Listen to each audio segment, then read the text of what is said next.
Hello bachcho, let's read this question. The question says that if set A is equals to in curly bracket x comma y comma z comma then the relation R is equals to in curly bracket in small bracket x comma in small bracket y comma in small bracket z comma in small bracket z comma x comma in small bracket z comma y is here is for option given. इस question में कहा जा रहा है कि set ए given है हमारे पास, relation are given है, बताना है कि सिमेट्रिक होगा, एंटी सिमेट्रिक होगा, ट्रांसिटिव होगा।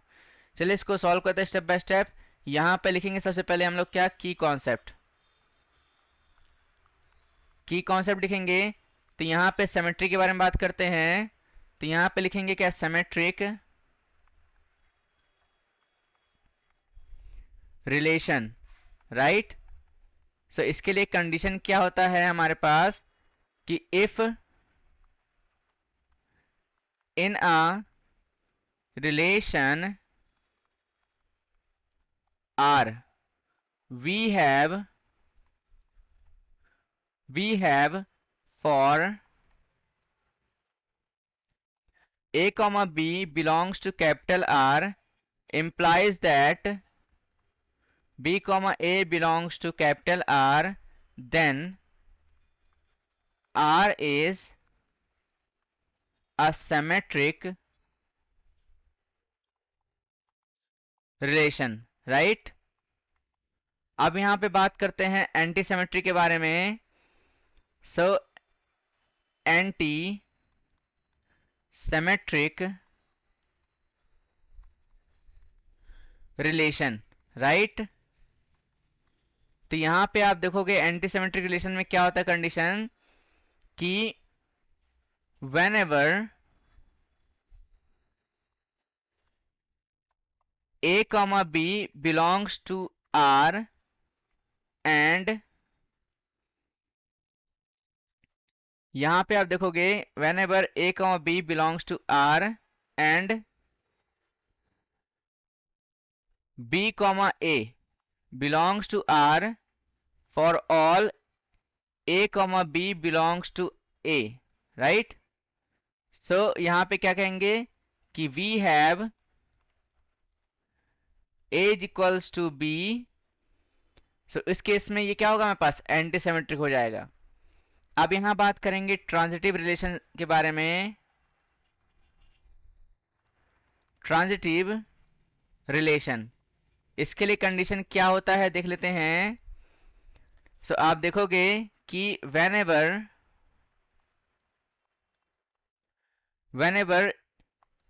A comma B comma यहाँ पे B comma C belongs to R implies that A comma C belongs to R for all A comma B comma C belongs to A।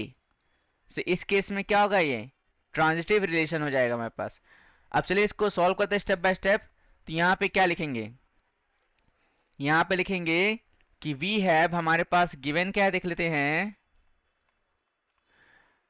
Relation are given है, curly bracket में यहाँ पे x कमा Y, यहाँ पे क्या given है, x कमा एक्स गिवन है, राइट। एक्स कमा एक्स, फिर यहाँ पे वाई कमा वाई, फिर यहाँ पे z कॉमा जेड, देन यहाँ पे z कॉमा एक्स, फिर यहाँ पे z कॉमा वाई, ये गिवन है हमारे पास। और कहा जा रहा है कि set A equals to X Y Z given है हमारे पास। Set A equals to curly bracket में X comma Y comma Z, ये गिवन है हमारे पास। सो आप देखोगे कि here for x comma z belongs to A। So यहां पे हम क्या लिखेंगे, अगर x comma z जो है बिलोंग कर रहा है A में, सो z comma x बिलोंग कर रहा है R में। बट यहां पर आप देखोगे कि x comma z जो है बिलोंग नहीं कर रहा है R में। सो इस केस में यहां पे क्या होगा, सो relation is not symmetric on set A, right. अब बात करते हैं एंटी सिमेट्री के बारे में कि यहाँ पे आप देखोगे कि हमारे पास एंटी सिमेट्री के लिए होता क्या है। So for anti symmetric, whenever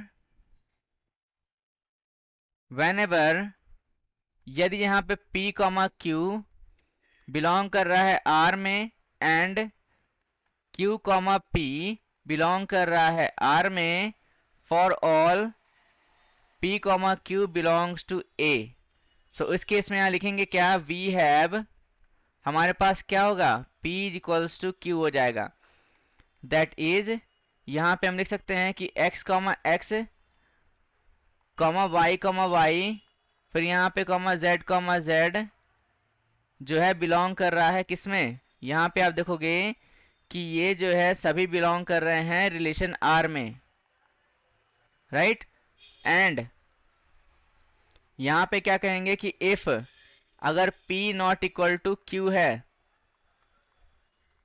then Q, P not belongs to R, that is, यहाँ पे क्या लिखेंगे, z, x, और यहाँ पर z, y जो है बिलोंग कर रहा है R में।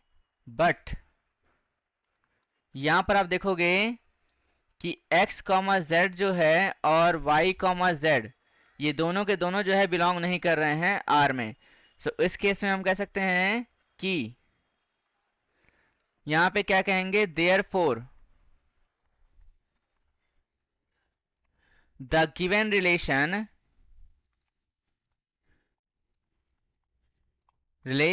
इज, क्या होगा इस केस में, एंटी सिमेट्रिक हो जाएगा, राइट, ऑन सेट ए में। अब यहां पे बात करते हैं ट्रांजिटिव के लिए।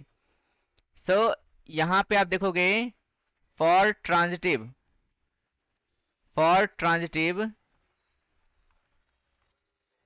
यहां पर आप देखोगे कि यदि z, x जो है और x, x दोनों बिलोंग कर रहे हैं रिलेशन R में, तो इम्प्लॉइज दैट यहाँ पे क्या होगा, z, x भी क्या होना चाहिए, बिलोंग करना चाहिए रिलेशन R में। एंड यहाँ पे हम यह भी कह सकते हैं कि z, y और यहाँ पर y, y यदि बिलोंग कर रहा है R में, तो इस केस में यहाँ पे z, y भी जो है बिलोंग करना चाहिए R में। एंड यदि z, z और यहाँ पर z, x बिलोंग कर रहा है रिलेशन R में, इम्प्लाइज दैट यहाँ पे z, x जो है ये भी बिलोंग करना चाहिए रिलेशन R में। सो हम क्या लिखेंगे, यहाँ पर आप देखोगे जो रिलेशन गिवन था हमारे पास, यहाँ पे z, x और z, y आ रहा है। सो यहाँ पे z, x, z, y belong कर रहा है। सो इस केस में क्या कहेंगे, हम लोग कहेंगे कि देयरफॉर द गिवन रिलेशन